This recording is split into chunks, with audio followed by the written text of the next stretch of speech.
ಯತೀಂದ್ರ ಸಿದ್ದರಾಮಯ್ಯ ಅವರು ಕೊಟ್ಟಂತಹ ಹೇಳಿಕೆ ಬಗ್ಗೆ ಡಿಕೆ ಶಿವಕುಮಾರ್ ಅವರ ಬಣ ಯಾವ ರೀತಿಯಾಗಿ ಆಲೋಚನೆ ಮಾಡುತ್ತೆ? ಯಾಕಂದ್ರೆ ಅವರ ಸ್ಟೇಟ್ಮೆಂಟ್ ಎರಡೂ ಬಣಗಳ ನಡುವೆ ಇದ್ದಂತಹ ಕಿಡಿ ಏನಿದೆ ಅದು ತುಪ್ಪ ಸುರಿಯುವಂತಹ ಕೆಲಸ ಮಾಡಿದೆ. ಯಾವುದೇ ರಿಯಾಕ್ಷನ್ ಡಿಕೆ ಶಿವಕುಮಾರ್ ಬಣದಿಂದ ಬಂದಿರಲಿಲ್ಲ. ಈಗ ಮೊದಲ ರಿಯಾಕ್ಷನ್ ಬಂದಿದೆ. ಅದು ಡಿಕೆ ಶಿವಕುಮಾರ್ ಅವರ ಬಣದಲ್ಲಿ ಗುರುತಿಸಿಕೊಂಡಂತಹ ಒಬ್ಬ ಅತ್ಯಾಪ್ತ ಶಾಸಕನಿಂದ, ಡಿಕೆ ಶಿವಕುಮಾರ್ ಅವರನ್ನ ಗುರು ಅಂತ ಹೇಳಿ ಭಾವಿಸುವಂತಹ ಒಬ್ಬ ಶಾಸಕನಿಂದ ಯತೀಂದ್ರರದ್ದು ಒಂದ್ ರೀತಿ ಎಳಸು ಸ್ಟೇಟ್ಮೆಂಟ್ ಅಂತ ಹೇಳಿ ಸಿಎಂ ಸಿದ್ದರಾಮಯ್ಯ ಅವರ ಪುತ್ರ ಯತೀಂದ್ರ ಸಿದ್ದರಾಮಯ್ಯ ಮಾತಿಗೆ ರಾಮನಗರ ಶಾಸಕ ಇಕ್ಬಾಲ್ ಹುಸೇನ್ ಕೌಂಟರ್ ಕೊಟ್ಟಿದ್ದಾರೆ. ಯತೀಂದ್ರ ಮಾತಿನಲ್ಲಿ ಶಕ್ತಿ ಇಲ್ಲ ಅಂತ ಹೇಳಿದ್ದಾರೆ ಇಕ್ಬಾಲ್ ಹುಸೇನ್ ಅವರು. ಯತೀಂದ್ರ ಸಿದ್ದರಾಮಯ್ಯ ಈ ರೀತಿಯ ಹೇಳಿಕೆ ಕೊಡಬಾರದು. ಯತೀಂದ್ರ ದೊಡ್ಡ ಮನೆತನದಲ್ಲಿ ದೊಡ್ಡ ಸ್ಥಾನದಲ್ಲಿದ್ದಾರೆ. ಅವರಾಗಿ ಅವರು ಕೆಳಗಡೆ ಬೀಳೋದು ನಮಗಿಷ್ಟ ಇಲ್ಲ. ಗೌರವಯುತವಾಗಿ ಹೇಳಿಕೆಯನ್ನ ಕೊಡಬೇಕು ಅಂತ ಹೇಳಿ ಟಾಂಟ್ ಕೊಟ್ಟಿದ್ದಾರೆ ಇಕ್ಬಾಲ್ ಹುಸೇನ್, ರಾಮನಗರದ ಕಾಂಗ್ರೆಸ್ ಶಾಸಕ, ಡಿಕೆಶಿ ಬಣದಲ್ಲಿ ಗುರುತಿಸಿಕೊಂಡಿರುವಂತಹ ನಾಯಕ.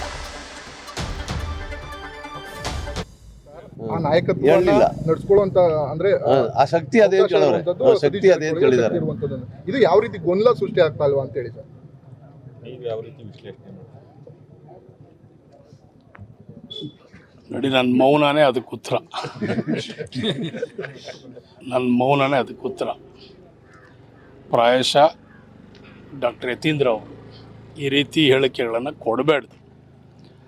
ಒಂದು ದೊಡ್ಡ ಸ್ಥಾನದಲ್ಲಿ ತಾವೆಲ್ಲರೂ ಕೂಡ, ಒಂದು ದೊಡ್ಡ ಮಂತನದಲ್ಲಿ ತಾವೆಲ್ಲರೂ ಕೂಡ ಇದ್ದೀರಿ. ತಾವಾಗಿ ತಾವು ಕೆಳಗಡೆ ಬೀಳೋದು ನಮಗೆಲ್ಲ ಇಷ್ಟ ಇಲ್ಲ. ಒಂದು ಗೌರವಯುತವಾಗಿ ತಾವೆಲ್ಲರೂ ಕೂಡ ಹೇಳಿಕೆಯನ್ನು ಕೊಡೋ ಸಂದರ್ಭದಲ್ಲಿ ತಾವು ಹೇಳಬೇಕು.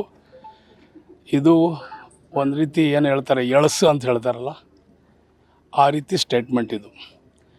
ನಿಮ್ಮ ಮಾತಲ್ಲಿ ಬಲ್ಕೆ ಇರಲಿ, ನಿಮ್ಮ ಮಾತಲ್ಲಿ ಶಕ್ತಿ ಇರಲಿ. ಸೊ ನಮ್ಮಲ್ಲಿ ಗೊಂದಲ ಮಾಡೋಕ್ಕೆ ಹೋಗ್ಬೇಡಿ ದಯವಿಟ್ಟು. ನಮ್ಮ ನಾಯಕರಿದ್ದಾರೆ, ಮುಖ್ಯಮಂತ್ರಿ ಸಿದ್ದರಾಮಯ್ಯ ಸಾಹೇಬ್ರು ಇದ್ದಾರೆ, ತೀರ್ಮಾನ ತಗೊಳ್ತಾರೆ.